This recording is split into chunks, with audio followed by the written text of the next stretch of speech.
Ассаламу алейкум ва рахматуллахи ва баракатуху. Ал біз соңғы сабағымызға келіп жеттік. Ендеше бастаймыз.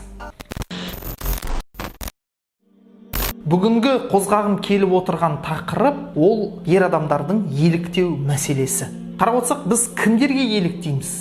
Көп жағдайда негізінде біз телевизорден көрген адамдарға, яғни жұлдыз болып жүрген адамдарға еліктейміз. Ол актер болуы мүмкін, ол футболист болуы мүмкін, ол тағы кім болуы мүмкін, әнші болуы мүмкін мысалға да. Әртүрлі осындай адамдарға еліктеп жатамыз. Бірақ олар шынымен еліктеуге тұрарлық па? Және жалпы қазір жастар, жас жігіттер, олар кімдерге еліктейді? Міне осы сұрақ. Естуімізше қазір сондай бір сериал бар екен, «Острые козырьки» деген. Мен оны өз басым көрмедім. Сол сериалды көптеген жігіттер көрген екен. Көптеген жігіттер. Және сол сериалдағы жаңа персонаждарды енді көргесін қызықып көреді да. Сода ана бағана қарап отырсам, мен енді үзінділерін қарап неттім. Ол персонажды қандай қылып көрсеткен? Ол персонажды бұзық қылып көрсеткен. Жаңағындай нелерге түседі. Криминал ғой, былайша айтқанда. Криминал, және де қолынан темекі түспейді. Ешқашан қолынан темекі түспейді. Өте сирек. Әр отрывокты көрген кезде, әрбір үзіндісін көрген кезімде қолында темекі бар. Ал бұл темекіні және қандай қылып көрсеткен? Бір андай сипат ретінде бір темекі бір мақтаныш секілінде көрсеткенде. Бірақ темекі ол ер адамның мақтанышы ма? Ер адам болу үшін, ер деп аталу үшін оның қолында темекі болу керек па? Әлбетте жоқ. Әлбетте жоқ. Пайғамбарымыз саллаллаху алейхи уассалам болсын, жалпы мұсылманға жат болатын сипаттардың бірі ол темекі шегу. Ол анық нәрсе. Бірақ сол кісіні сондай кейіпте көрсеткен. Және де мысалға бұрынғы еске алайық, бұрында «Бригада» деген сериал болған, білесіздер ғой? Бригада болды. Сол сериалды көрмеген адам жоқ шығар. Ол сериалды көрмеген адам жоқ. Саша Белый дейді. Тағы кім еді? Ұмытып тұрмын аттарын қазір. Бірақ сондай адамдар. Сол кино, жалпы сол сериал шыққаннан кейін, ол кезде 90-шы жылдар ғой. Онсыз да криминал өршіп тұрған кез еді. Кризис себепті, адам ақша жоқ себепті. Осылай адамдар криминалмен көп айналысатын еді, бұзықтылықпен. Осы сериал шыққаннан кейін оның осы криминал одан сайын артып кетті. Жаңа бұзық болғысы келетін, біреудің малын тартып алғысы келетін жастар, жігіттер көбейе бастады. Жаңа ішіндегі кинолардың үзінділері бар. Все мы называем бригада деймін бірдеңе. Жаңа сіз айтады ғой, Саша Белыйдың бір үзіндісі. Соны салып, и вместе мы чик-чик деп не дейді, пистолетті алып бригада деген секілді, иә? И потом, мы с первого класса вместе. И за все, что мы делаем, отвечаем тоже вместе. Бригада. Немесе тіпті өзіміздің мына жақын нені алатын болсақ, рекетир. Рекетирде дәл сондай әсері берді негізі. Жігіттердің төбелесуіне, немесе басқа адамдарға тиісуіне дегендей. Оның киноның ішіндегі нелер, фразалар бағанағы. Таки передай ему деген секілді. Енді түсініп тұрсыз, ар жағында не деп айтқаның. Таки передай ему. Русланның, иә? Осындай киноларды көрдік, осындайларға еліктейміз, бірақ негізінде олар еліктеуге тұратын адам емес деп айтпай қойын, бірақ ол еліктеуге, яғни оның ішінде кәпірлері болса, әсіресе олар еліктеуге жарайтын адам емес. Ер адам оларға ұқсауға тырыспау керек. Біз кімге тырысамыз? Ұқсауға пайғамбарымыз саллаллаху алейхи уассаламға. Пайғамбарымыз саллаллаху алейхи уассаламға. Пайғамбарымыз саллаллаху алейхи уассалам жайлы Алла Тағала Құранда не деген?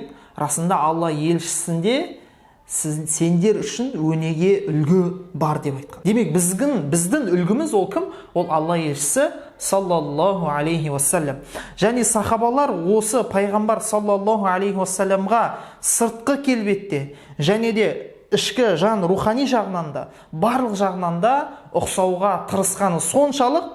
Мынандай бір оқиға бар, бір сахаба пайғамбарымыз саллаллаху алейхи уассаламның жүрісіне ұқсауға тырысқан екен да. Жүріп жүреді үйінде. Әйелі көреді, не істеп жатсың деп айтады. Мен Алла елшісі саллаллаху алейхи уассаламның жүрісіне ұқсағым келіп жатыр дейді. Сөйтіп, әйелі ұйықтап қалады, түн ішінде оянса, әрілде не істеп жатыр? Ана сахаба ары бері жүр жаңағыдай. Ары бері жүр. Менің жүрісім Алла елшісі саллаллаху алейхи уассалам жүрісіне ұқсады ма? Менің жүрісім Алла елшісі саллаллаху алейхи уассалам жүрісіне ұқсады ма деп жаңа әйелінен сұрап жатыр. Сондықтан көрдіңіздер ме, қаншалықты сондай ұқсауға тырысқан. Абдулла ибн Омар сахаба радиаллаху анху пайғамбарымыз саллаллаху алейхи уассаламның әрбір істеген ісін істеуге ынтық болғаны сонша, бірде Абдулла ибн Омар бір бұтақтың астынан өзі оның астынан өтейін деп жатқан жоқ, өзі басқа жермен кетіп баратыр, бірақ алады да сол бұтаққа барады да сол ағаштың жанына барып сол бұтақтың астымен өтіп кетеді. Сода одан сұрайды, неге бұлай істедіңіз, сіз не үшін ол жерге арнайы барып жаңа бұтақтың астымен өттіңіз дегенде, бұл жерден пайғамбарымыз саллаллаху алейхи уассалам осылай басын иіп өткен еді дейді. Яғни ол жерде пайғамбарымыз әдейі олай істеген жоқ, бір сондай бір сол жолда келе жатқанда алдынан сол бұтақ шықты да не істеді, бүгіп өтіп кетті да. Бірақ Абдулла ибн Омар тіпті осындай мәселенің өзінде не істегісі келген екен, пайғамбарымыз саллаллаху алейхи уассалам осылай істеді деп істегісі келген, берекет үшін де. Пайғамбарымыздың істеген ісі да бұл барлық жағынан, мейлі ол пайғамбарымыз саллаллаху алейхи уассалам оны бір әдейі бір хикмет ретінде жасамаса да ол не істеген, жаңа сахаба соған ұқсауға тырысқан. Енді пайғамбарымыз саллаллаху алейхи уассаламның мысалға жүрісі, біз білеміз қазір қандай небір жүрістердің түрін көріп жатырмыз. Алла тағала Құранда не дейді? Тәкаппарлықпен жүрмеңдер дейді. Сендер мына жерді тесіп өте алмайсыңдар дейді. Ерлерге қатысты. Ерлер, мысалы қазір Макгрегорды білесіздер, оны білмейтін адамдар жоқ шығар, өйткені ол атақты болып кетті, Макгрегор. Бұл UFC дейді, ол UFC-де төбелеседі. UFC-де көрмейтін адамның өзі Макгрегорды таниды мысалы, оны көрмесе де. Соның жүрісін білесіздер, ол жаңағыдай бойды жеңгендей немесе сондай болған кезде мақтанып, сондай бір дандайсып не істейді, жүреді. Бірақ жүріс деген ер адамның жүрісі осындай бола ма, немесе жаңағыдай мұрынды көтеріп сондай бір тәкаппарлықпен бола ма? Жоқ, ондай емес. Жүріс орташа болу керек. Орташа дегенде сіз жүрген кезде сүмірейіп жүрмеу керексіз. Яғни бейшара ұқсап, сондай басыңызды иіп бір әлсіз адам ұқсап жүру ол дұрыс емес, ер адам. Және дәл қатты жаңағындай бір өзін көрсетіп бүйтіп, не дейді жаңа, мақтанып, бір мақтаныш жүріс болады ғой. Жаңағындай не секілді. Ол да жүріс дұрыс емес. Ал енді пайғамбарымыз саллаллаху алейхи уассалам жүрісі қандай болған екен? Пайғамбарымыз саллаллаху алейхи уассалам жүрісі Абу Хурайрадан жеткен хадисте Абу Хурайра радиаллаху анху айтады: "Ма раайту шай'ан ахсана мин расулиллахи саллаллаху алейхи уассалам." Мен Алла елшісі саллаллаху алейхи уассаламнан артық әдемірек ешкімді көрмедім дейді, жақсырақ. Ол зат болсын, ол адам болсын, одан артық еш нәрсені көрмедім дейді. Кәәнна шамса тәжри фи вajhi. Құдды бір күн оның бетінде жүріп жатқан секілді дейді. Яғни сондай жарық та пайғамбарымыз саллаллаху алейхи вассалам, сондай нұрлы. Ва ма раайту ахадан асра'a фи мишятихи мин расулиллахи саллаллаху алейхи вассалам. Және пайғамбарымыз саллаллаху алейхи вассаламнан тезірек жүретін адамды көрген жоқ. Пайғамбарымыз саллаллаху алейхи вассалам не істейтін болған? Тез жүретін болған. Бірақ қалай тез жүреді? Кәәннамал арду тутва лаху. Құдды бір жер оған төселген секілді дейді. Яғни өзі бүйтіп, оны пайғамбарымызды былай жүруін жеңілдетіп алып келеді. Бұл бір мұғжизалардың бірі пайғамбарымызға болған. Пайғамбарымыз саллаллаху алейхи вассалам жоғарыға көтеріліп бара жатса да жер оған не болады? Жеңілдетіледі оған жер. Солай жүретін болған пайғамбарымыз саллаллаху алейхи вассалам. Және пайғамбарымыз саллаллаху алейхи вассалам біз не істеген кезде қасында бірге жүруге қалып қоя беретін едік дейді да. Соны пайғамбарымыздың жүрісіне ілесуге тырысатынбыз дейді пайғамбарымыз саллаллаху алейхи вассалам жайында. Және басқа хадисте пайғамбарымыз саллаллаху алейхи вассалам нық басатын болған. Аяғымен басқан кезде нық басып, оны нық көтеріп, сондай өте бір күшпен нақты нық жүретін болған, андай бір теңселіп, қыздардың нелеріне ұқсап кетпейтін болған жүрісі. Сондай бір жүріс болады. Олай жүрмейтін еді пайғамбарымыз саллаллаху алейхи вассалам. Және естеріңізде болсын, кез келген ол қыз бала болсын, ол ер адам болсын, жарасатын сипаттардың бірі ол қарапайымдылық. Пайғамбарымыз саллаллаху алейхи вассаламның қарапайымдылығы сонша, пайғамбарымызға арнайы келген адамдар пайғамбарымыздың пайғамбар екенін білмей қалатын болған. Пайғамбарымыздың қарапайымдылығына. Пайғамбарымыз саллаллаху алейхи вассалам өзі кейде не істейтін болған? Қызмет жасайтын болған, қызмет жасайтын болған. Пайғамбарымыз саллаллаху алейхи вассалам сахабалар жұмыс істеген кезде мешіт салады ғой, мешіт салады, немесе жаңағы хандақ қорғазады, соғысқа арнап. Сол кезде дейді пайғамбарымыз саллаллаху алейхи вассалам сондай жұмыс істеді дейді, біз шаршап қалатын едік дейді. Пайғамбарымыз саллаллаху алейхи вассалам секілді біз жұмыс істей алмадық. Яғни пайғамбарымыз саллаллаху алейхи вассалам өзі бастық болса да негізі бастық қой. Мединені басқарып отқан кім? Басшы ол жерде пайғамбарымыз саллаллаху алейхи вассалам. Медине кәдімгі бір жеке мемлекетке айналды. жеке бір мемлекетке, мұсылмандардың еліне, мемлекетке. Сол жердің басшысы кім? Пайғамбарымыз саллаллаху алейхи уассалам. Бірақ басшы бола тұра пайғамбарымыз саллаллаху алейхи уассалам не істемеген еді?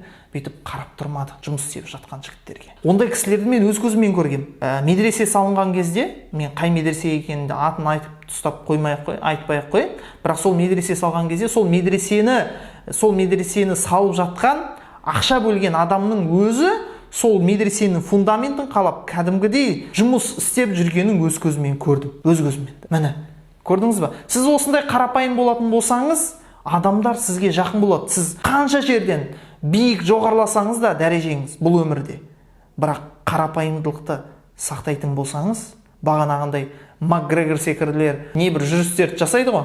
Біреу айтуы мүмкін ол шоу үшін деген. Мейлі шоу үшін болса да. Сондай секілді, немесе басқа бір сипаттар бар ғой, мақтанатын. Ондай сипаттардан арылып қарапайымдылықты сақтайтын болсаңыз, сізді өте көптеген адам құрметтеп сыйлайтын болады. Қарапайымдылық ол әрбір ер адамға жарасатын сипаттардың бірі.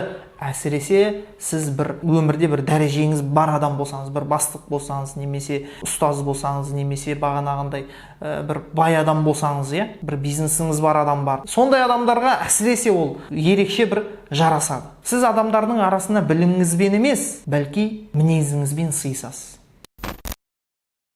Пайғамбарымыз саллаллаху алейхи уассалям сондай қарапайым еді. Анас ибн Маликтан жеткен хадисте. Анас ибн Малик кім болған? Пайғамбарымыз саллаллаху алейхи уассалямның қызметшісі болған, Мединедегі.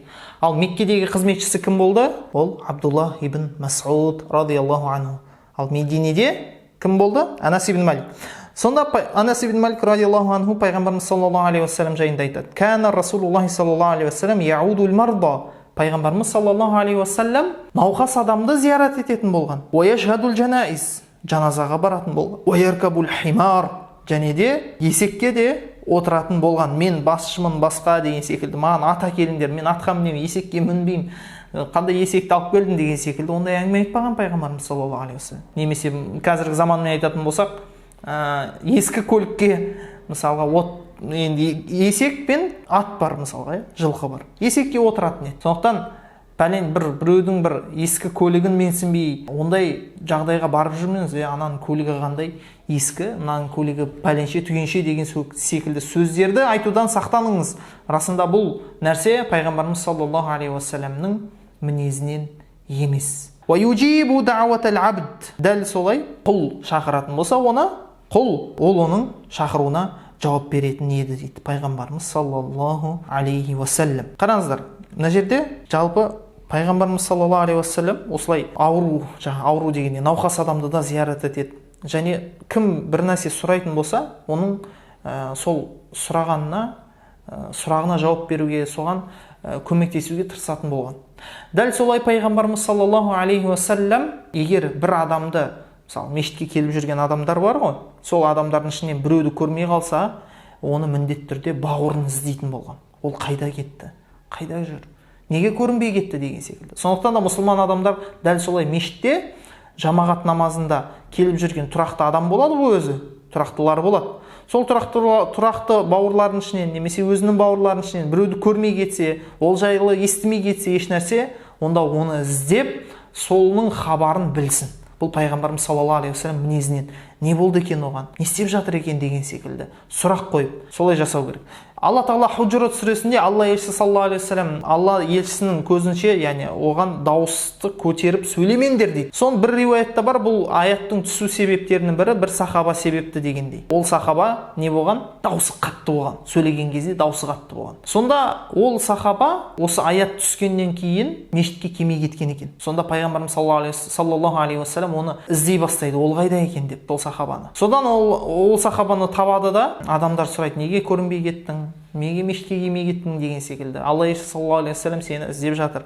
Сонда ол сахаба айтады, осындай аят түсті, менің даусым болса қатты. Мен қатты сөйлеп қоя берем, даусымды қатты жоғары көтеріп қоя берем. Мен жаңағындай аятта айтылғандай сендердің амалдарын жойылып кетуі әбден мүмкін дейді, осы себеп. Мен солардан болып қаламын ба деп, мен тозақлардан боламын ба деп қорқып кеттім дейді. Мен тозақы болдым, мен құрдымға кеттім деген секілді. Осы хабарды пайғамбарымыз саллаллаху алейхи уассаламға жеткізген кезде пайғамбарымыз саллаллаху алейхи уассалам не дейді? Оған жеткізіңдер, ол жәннаттық деп айтады. Субханалла. Ол жәннаттық дейді. Қандай керемет хабар, иә?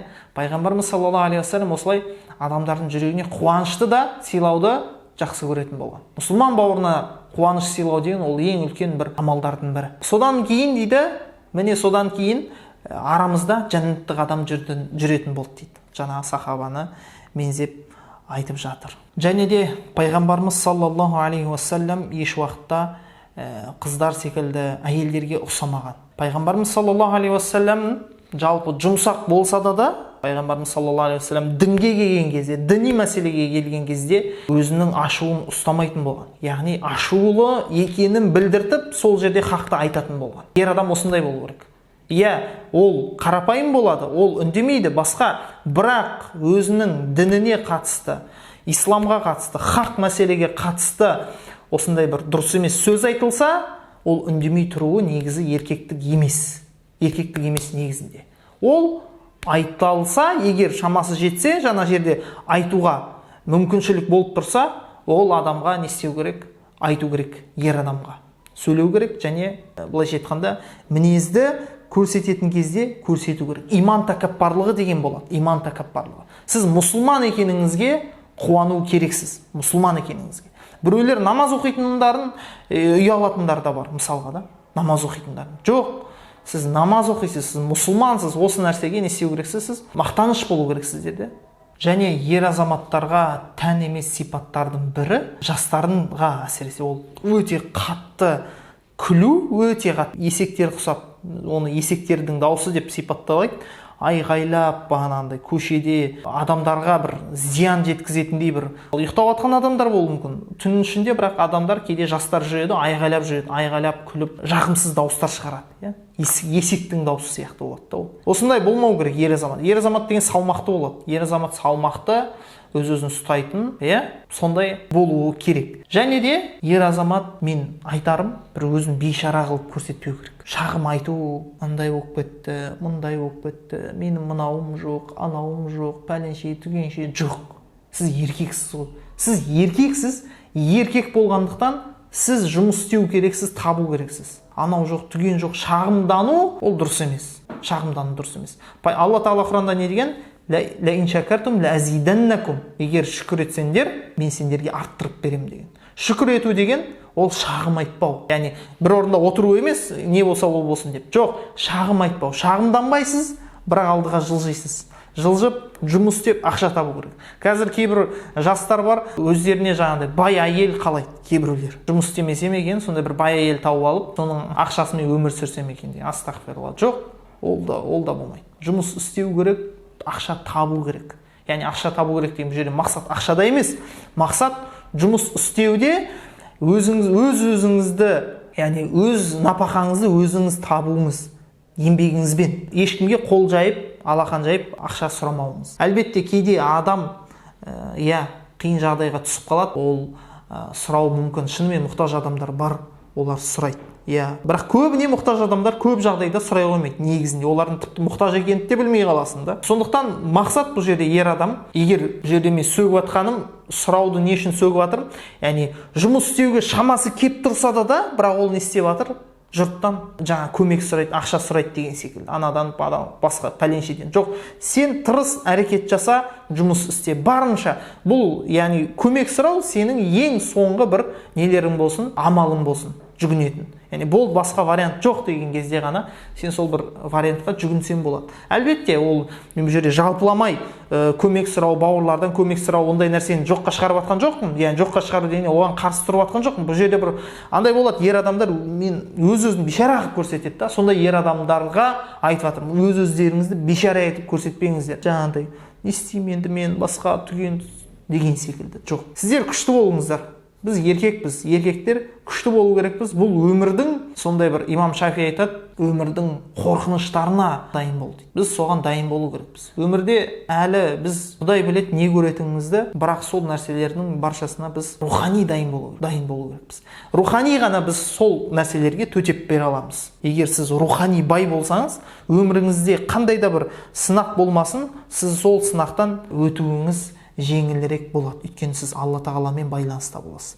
Біліп қойыңыз, және ең мықты, күшті адам кім ол? Ол Алламен байланысы күшті болған адам. Сіздің байланысыңыз Алламен мықты болса, онда сіз ең мықты адам боласыз, күшті боласыз. Сізде иман деген күш болады. Білесіздер, Абу Бакр радиаллаху анху қандай арық адамдардың бірі болған. Бірақ пайғамбарымыз саллаллаху алейхи уассаламды жорықтарда, соғыста қорғайтын кезде ең бірінші адамдардың бірі болады. Өзін алдына, пайғамбарымыздың алдына тұрып қорғайтын еді соғыста. Дәл сол өзі патша болған кезде, пайғамбарымыз саллаллаху алейхи уассаламнан кейін халиф болған кезде не істеген? Ең әуелі зекет бермеймін дегендермен және діннен бет бұрғандарға соғыс жариялайды. Екі жаққа да бірге жариялайды.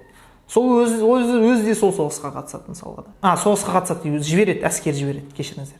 Осындай бір әрекеттер, көрдіңіз ба? Яғни өзі бұл жерде денесі арық болғанмен, бірақ несі рухы күшті. Рухымыз күшті болу керек, ол рух күшті болу үшін Алламен байланыс мықты болу керек. Өкінішке орай, қазіргі таңда маған айтады көбіне, өзім байқағанымда, қыздар еркектерден ілім жағынан осып кетіп жатқан сияқты. Яғни барлық сондай ілім, әртүрлі сабақтарға қатысатын, ол шариғат сабағы болсын, басқа болсын, қыздар бірінші ұмтылып тұрады. Соны білуге, соны үйренуге асығып тұрады. Конспектін жазады, дәптерін, бәрін нәрсе ұқыпты қыздар. Ал біз еркектер, біз неге оқымаймыз? Қаншама дәрістер тұр, барлығы YouTube'да Ерсін ұстаздың сабақтары бар, мысалға да. Жанболат Сапаш ұстаздың сабағы бар, фихтан, ақидадан да бар, басқа да.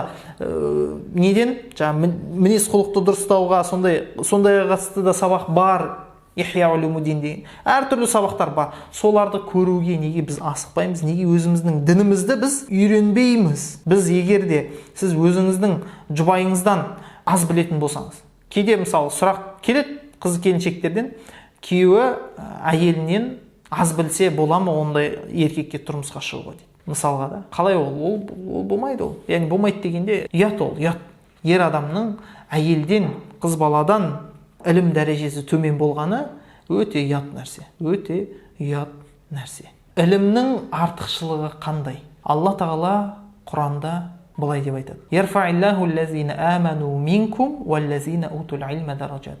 Алла тағала сендердің ішінен иман келтіргендермен ілім иелерінің дәрежесін көтереді дейді. Және де Алла тағала Құранда «Қул хәл ястауиллазина я'ламуна валлазина ла я'ламун». Ей Мұхаммед айт, білетіндер мен білмейтіндер тең бе дейді. Және де Алла тағала Құран кәрімде бізге дұға үйреткен. Алла тағала бізге еш нәрсені көбейтіп бер деп үйретпеген, тек ілімнен басқа. Ілімді ғана Алла тағала көбейт деп бізге солай айтуды үйреткен. Арттыр деп. Робби зидни илман. Робби зидни илман. Я Раббым Алла, менің ілімімді арттыра көр, көбейте көр. Және де осы ғалымдардың дәрежесі, яғни ілімді алып жүрген адамдардың дәрежесін Алла тағала қандай екенін мына бір аятта керемет баяндаған. Алланың бар жалғыз екеніне Алла тағала өзі куәлік етеді. Періштелер және ілім иелері дейді. Енді осы ілім иелері деген сөз кімдер олар? Тәпсірде пайғамбарлар деп келеді, басқа тәпсірлерде ғалымдар деп келеді. Бұл бір-біріне қарама-қайшы мағына емес.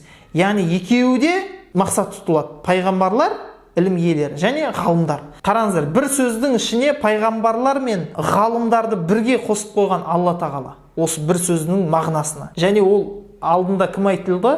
Алла айтылды, періштелер айтылды және пайғамбарлар. Міне, ғалымдар. Бұл ілімнің дәрежесі үшін осы сөз негізі жеткілікті ақ. Пайғамбарымыз саллаллаху алейхи уассалам ілімге қатысты бізге қандай дұға үйретеді? Пайғамбарымыз саллаллаху алейхи уассалам айтады: Аллахумма аллимни ма янфауни. Я Алла тағалам, маған пайда беретін ілімді үйрете көр дейді. Ванфани бима алламтани. Және үйреткен нәрсенен пайда алуымды нәсіп ет дейді. Бізге үйрену керек болған ілім ол пайдалы ілім. Пайдалы ілім деген қандай ілім? Ол кез келген Алла тағаланы танытатын ілім, Аллаға жақындауға себепкер болатын ілімнің баршасы не болып саналады? Пайдалы ілім болып саналады. Немесе сіз сол іліміңіздің арқылы, үйренген нәрсеңіз арқылы не істей аласыз? Мұсылман үмметіне бір қызмет ете алатын болсаңыз, онда ол да пайдалы ілімге жатады. Қалғаны пайдасыз ілім болады. Міне осы пайдалы ілімді пайғамбарымыз саллаллаху алейхи уассалам не істеген? Бағанағы Алла тағаладан нәсіп етуді сұраған. ілім ол бір арзан дүние емес, арзан нәрсе емес. Ілім өте тәкаппар. Егер де сен ілімге өзіңді 100% беретін болсаң, толықтай арнапты, ілім саған тек бір бөлшегін ғана береді. Ал егер сен ілімге олай өзіңді толық бермесең, арнамасаң, ілім саған еш нәрсе бермейді, өзінен. Еш нәрсе бермейді. Ілім сондай тәкаппар. Ол оған бетіп, диванда жатып, жаңағыдай оп-оңай бетіп, жетіп алам деп ойламаңыздар. Ілім өте тәкаппар. Оған күннен күнге менің өз басым, көзім жетіп жатыр. Егер сен оған бетіп берілмесең, ол саған берілмейді. Ілім біз не деп айтамыз? Ілім ол Құран деп айтамыз. Құран да сондай. Алланың сөзі де тәкаппар. Яғни тәкаппар деген мағынада сен оған берілмесең, ол да саған берілмейді. Сен оған берілу керексің, толықтай берілу керексің. Егер де үлкен бір дәрежеге жетем десең, үлкен бір ғалымдардың бірі болам десең, онда олсыз болмайды. Құрбан ету керек. Бізге ұстазымыз айтатын, Нұр-Маракта жүрген кезде бір нәрсені құрбан ету керек, міндетті түрде. Құрбан етпесеңіз болмайды. Ол не туысқандардан, яғни жақындарынан алыстап кету болады. Кейде мысалы шетелге шығу керек болып қалады. Немесе жаңағыдай жайлы жерде өмір сүруден алыстау керек болып қалады. Немесе бағанағындай ұйқы мәселесі қию керек болып қалады. Сол кісі мысалы өзі ұйқыны сондай қатты қысқан, кейін осы ұйқы себепті реанимат жаңағындай жан сақтау бөлімінен бірақ шыққан. Сондай өзі ұйқыны қыса бергеннен ауырып қалған екен ол кісі. Бірақ кейін жазылып шықты, Аллаға шүкір. Мысалы, міне, ілім дейміз, бізге осы жақында медресеге 53 жасар кісі оқуға келді. Оқуға. Субханалла, таң қаласың ғой, қалай ол 53-те? Ол екінің бірінің қолынан келетін нәрсе емес негізінде. Өзім де негізі ілімге сәл кештеп айтуға негізі осындай кісілердің бар екенін естігеннен кейін айтуға ұят. Бірақ жалпы кеш деп айтуға болады. Қай жағынан? Яғни басқа өзімнің класстастарым бар, солардың ілім жолын бастағаннан мен кеш бастадым. Олар яғни университеттерге түсіп, оқып, бітіргеннен кейін барып қана мен Нұр-Марак университетіне түстім, подкурсына түстім. Сол кезде подкурсқа келдік, ол кезде мен ары кетсе, Құранды ежелеп оқи аламын әйтеуір. Құранды ежелеп оқи аламын болды. Басқа еш нәрсе білмеймін. Яғни еш нәрсе дегенде араб тілін білмеймін, хадис жаттамағам, ондай жоқ. Естігенім бар енді уағыздардан басқа. Сонда бізге ұстаз келеді де айтады, 100 хадистен жарыс болады, 100 хадис жаттайсыңдар. 100 хадис. Мен ананы естіген кезде, қандай 100 хадис дедім. Еще қалай жаттау керек? Жаңа арабша нұсқасын жаттау керек. Осындай мені хаддасана Ахмаду ибн Мани' ва Саид ибн Абдуррахман ал-Мағзуми деген секілді осылай. Жаттау керек та? Мен оның сөзін түсінбеймін жерде, мүлдем. Бірақ бізге не істеп берді? Сол жазып, сол хадистерді берді. Ананы оқисың, ішіне тек қауля Аллаху қауля Расулулла деген сөздерді ғана түсінесің. Басқа ешқандай сөз түсінбейсің. Алла елшісі айтты деген. Және оны жазу керек еді. Өйткені кітап бәріне жетпейді. Бір кітап бар, сол кітаптан бәріміз көшіріп аламыз дәптерге. Асықпай бәріміз көшіріп. Ол кезде жазуды да білмейсің ғой. Ана сурет саласын отырып алып. Сурет салы отырасың жерде. Өзің бірақ жаза алмайсың да. Сода қатты қиын болды маған негізі. Соны жаттатқызды. Кейде сондай бір қиналғаным ана хадис жаттағанда. Кәдімгідей қабырғаны ұрып жіберетін қолыммен да, ашуланғанын. Яғни ана миға кірмейді анау ше. Кірмейді ғой. Жаттамасам болмайды, ар жақта не бар? Наказание деген дүние бар. Яғни әйтеуір бір наказание болады да. Наказание деп айтатынбыз енді орысшалап. Бір жазасы беріледі, егер жаттамасам деген секілді. Сондай еді. Содан амалсыздан қиналсам да әйтеуір жаттайсың да, жаттайсың. Сөйтіп мен 40 хадисті не істеп шығам? 100-дің 40 хадисін ғана жаттап шығам ғой. 100-дің 40 хадисін ғана жаттап шығам. Кейін оны осы мені оқуға жіберген ұстазыма айтам. Ұстаз айтады, білесің бе сен 40 хадис жаттаған адамға жәннат уәде етілгенің дейді. Субханалла, таңғалып қалдым мен сол кезде. Бұл жерде енді 40 хадиске қатысты 40 хадис жаттаған адам ғалымдармен тіріледі, басқа да басқа деген секілді сондай хадистер бар, бірақ олардың баршасы имам Науи айтқандай әлсіз хадистер болады. Бірақ өте көп олар. Өте көп дегенде бір шама хадистер бар. Сол 40 хадиске қатысты не келген? Мағынада жаңа 40 хадистің артықшылығына қатысты, жаттаған адамның артықшылығына қатысты хадистер келген. Сол себепті ғалымдар, көптеген ғалымдар 40 хадисті әртүрлі тақырыпта жинаған. Біреу әйелдерге қатысты 40 хадис жинақтайды, біреу ақида мәселесіне қатысты жинақтаған деген секілді. Солай әртеуір зорға дегенде енді не істеп шықтық? Жаңа 40 хадисті жаттап шықтық. Бірақ шыны керек, оңай болған жоқ, өте. Сол кезде жатталған хадистер әлі күнге дейін, білесіз, сенесіз бе, әлі күнге дейін кәдімгі есімде да. Енді есімде дегенде түгел 40 хадис есімде демеймін, бірақ ішінде кәдімгі, егер сол хадисті мысалы мен кезіктірсем, мен мына хадисті кезінде жаттағанмын ғой деген бір әсері келеді, есіме түседі да, ол жаттағаным есіме түседі ол хадисті. Осылай ілім деген ол тәкаппар, ол сізге бүйтіп беріле салмайды. Міне ол флешка сияқты емес, алып флешканы бүйтіп не істейсіз, ноутбукқа тығасыз да, жүктеп қойып, ішіне бүкіл, ішінде флешканың ішінде бар нәрсенің мағлұматын бәрін жүктеп тастайсыз ғой. Жоқ, ілім ондай емес. Ілім флешка емес, ілім құрғақ мағлұмат емес. Ілім ол рух, ол жаны бар нәрсе. Жаны бар деген не? Шынайы нәрсе. Шынайы ілім ол ұстазбен отырып алдын ала алынады негізінде. Егер сондай мүмкіншілік болса, солай алуға, ілімді солай алуға тырысыңыздар. Ұстаздың иннамал илму бит-талаққи, талаққимен бол, талаққи деген ұстаздың алдында отырып. Жибрил хадисте үйретті дейді ғой пайғамбарымыз саллаллаху алейхи вассаламға ілімді қалай алу керек екенін. Кім? Жибрил алейхиссалам келеді. Бір хадисте, білесіздер, иә? Келеді, бірде мешітке бір кісі кіріп келеді. Сондай ақ киімді, шашы қара, иә? Шашы қара болған, және үстінде бір не жоқ, ешқандай бір сапардың әсері жоқ та. Кезінде сапардың әсері білінетін. Неге? Өйткені адамдар атпен немесе түйемен солай жүреді, одан шам болады, үсті басқа болады. Ананың сапардан келгенін түсінесің бірден, түрінен көргенде. Түрі де шаршап тұрады басқа. Ал қазіргі адамдар ол білінбейді. Осы кезінде білінетін болғандықтан, оның несіне, жаңағы келбетінде ешқандай бір әсер білінбеді дейді, сахабалар айтады. Солай айтады. Содан ол кісі келеді де пайғамбарымыз саллаллаху алейхи вассаламның алдында жаңағыдай ат-тахият отырысы бар, сол секілді тіземен тізені қойып, жақындатып, сөйтіп отырады. Пайғамбарымыз саллаллаху алейхи вассалам алдына отырады да сұрақтар қоя бастайды пайғамбарымызға. Бұл жерде қалай ілімді алу керек екенін, қандай әдеппен ұстаздың алдында отыру керек екенін Жибрил алейхиссалам сахабаларға үйретіп жатыр. Және сахабалардың да сондай әдепті екені, олар көріп тұр соның барында пайғамбарымызға келіп сұрақ қойып жатқанын. Және өзі сұрақ қояды да өзі не дейді? Дұрыс айттың деп айтады ана жерде. Сонда мен сахабалардың ешқайсысы не істемей жатыр? Сөйлеп жатқан жоқ. Сен не деп жатсың? Басқа жоқ, пайғамбарымыз саллаллаху алейхи вассалам еш нәрсе демеді ғой. Сондықтан олар үндемей қарап қана тамашалап тұр не болып жатқанын. Міне, шәкіртте солай болу керек. Ұстаз бар кезде жағаласып, бағанағындай бір нәрселерді айтып, ұстаз әлі айтпады ғой.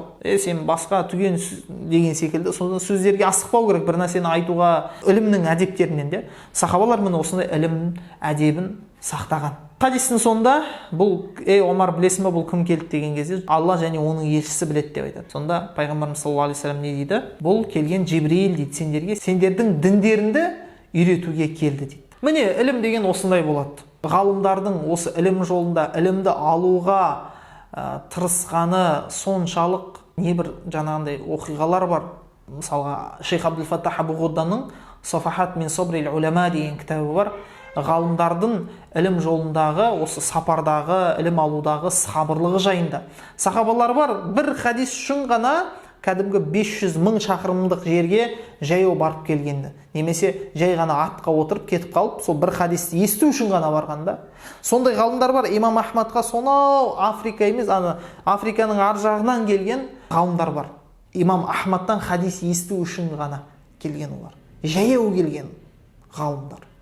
Имам Бухари өзінің хадистерін жинақтайтын кезде 14 мың шақырым жүріп қайтқан екен де, жалпыламай сапар жасаған шақырымы 14 мың шақырым. 14 мың. Ал біз қазір дайын тұрған сабақтарды көрмей жүрміз. Жанымызда тұрған, кейбіреулердің мешіттің жанында тұрып, мешітке де бармаймыз, мешіттің бір сабағына қатысуға. Шейх Али Тантауидің керемет кітаптары бар, әдебиетші ғой ол кісі. Сол жерде Шамның бұрынғы кезін айтады. Бұрынғы кезін, ол кезде қалай саудагерлер баршасы саудалар тоқтаған кезде, кешке таман, сол кезде бүкілі мешітке келіп, мешітте ғалымдардың қасында отырып, салихалы бауырлармен бірге жиналып, сол ғалымдардан тәлім алып үйренетін болған. Яғни өмір бойы дүние деп кетпейтін еді дейді. Тек ақша тауып, ақша. Жоқ, сіз дүниеңізді тауып үлгересіз, дүние тауып үлгересіз. Бір бөлігін ілімге арнау керек, ілімге. Өзіңіздің мамандығыңыз бойынша дамыңыз, мамандығыңыз бойынша. Және шариғат ілімін де оқу керек.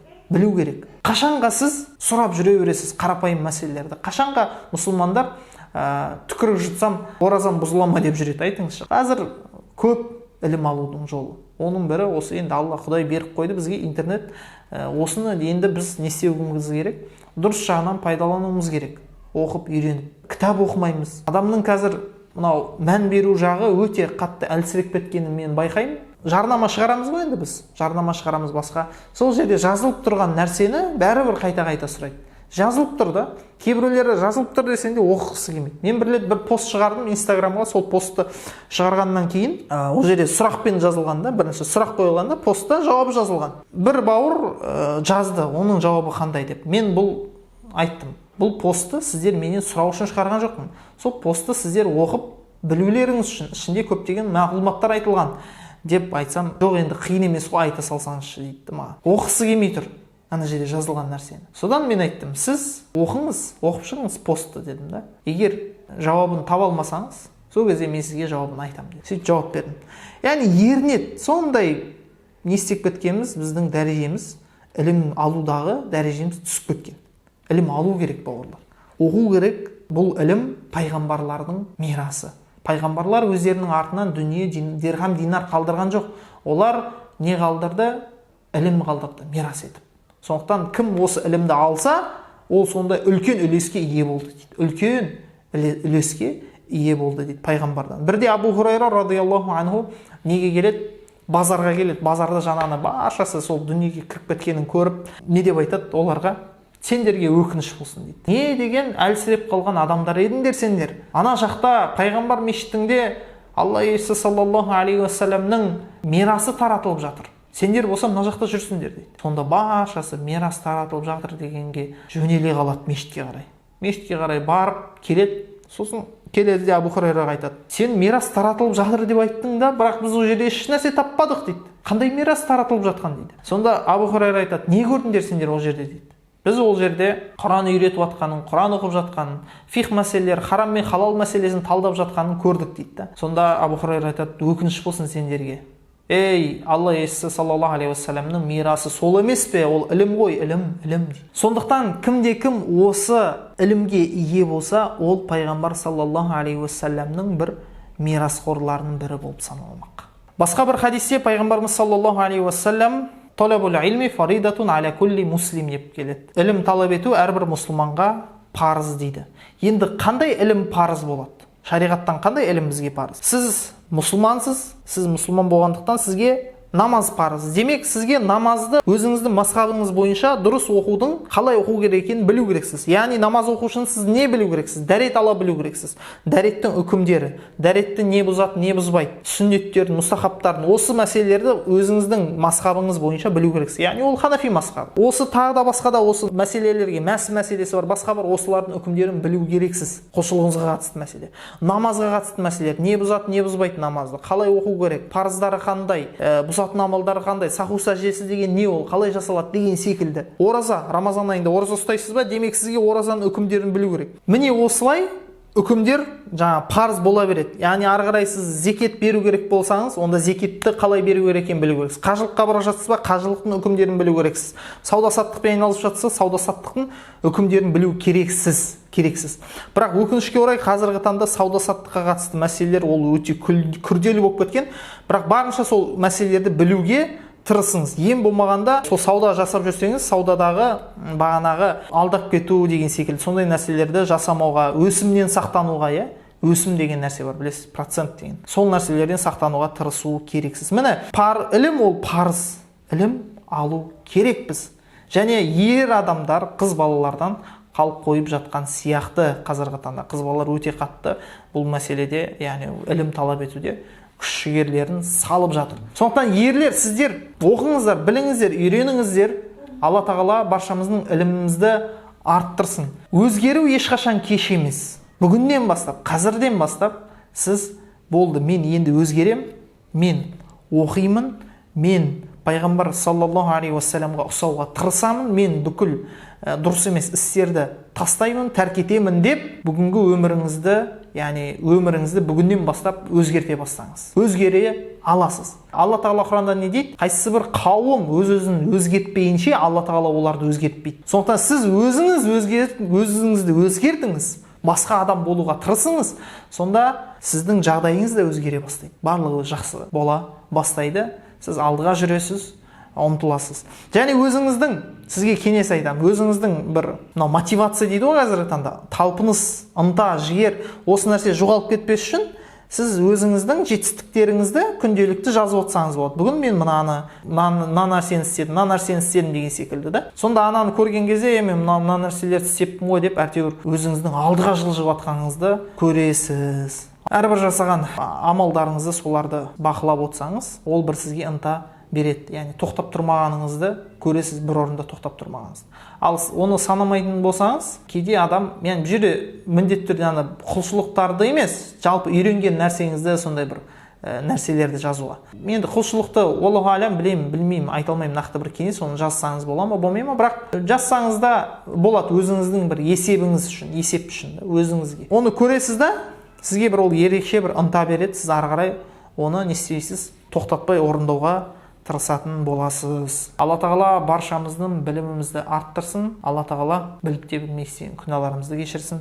Сіздерге осы марафонға қатысқандарыңызға Алла тағала разы болсын, сенім артып. Әлі де біз айтар нәрсеміз көп, негізінде айтылмаған, ол қысқа уақытта баршасын айту бір мүмкін емес, негізінде айту керек болған нәрсе өте көп. Иншалла, білесіздер, бізде чатымыз бар өзіміздің, осы Телеграмда. Сол чатта біз басқа да мәселелерді талқылай аламыз, сіздер сұрай аласыздар. Аллаға шүкір, біздің сабақтарымыз бұл 5 сабақпен шектеліп қалмаған. Сондықтан пайда алған болсаңыздар, бізге бір дұға етіп қойсаңыздар, шынайы Алла тағаладан, Алла тағала бізге тауфиқ берсін, Алла тағала осы өзі жақсы көрген істерді істеуге нәсіп етсін, және өзінің дініне қызмет етуден бізді алыстатпасын. Ва ахиру дa'вана анил хамдулиллахи rabbil alamin.